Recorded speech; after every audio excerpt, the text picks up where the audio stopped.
All right, quick video, R230 Speedo dash cluster. This is how to reset the needle in case it gets messed up. If someone touched it and got in the wrong position. You've seen the videos online. You just turn this anti-clockwise while pulling up, and it just comes off. There is no positive stop on the needle itself. See if we can get that.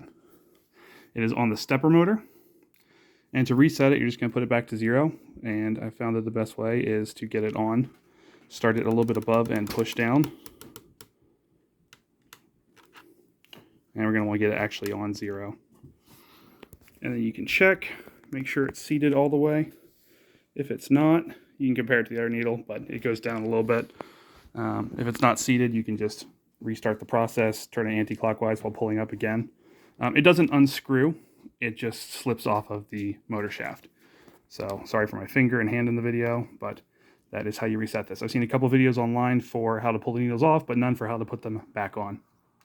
By turning anti-clockwise when you put it on, you also make sure that it engages against the stop, because the stepper motor will home to its fully anti-clockwise position when you power it up. So there you go. Hope that helps. Thanks.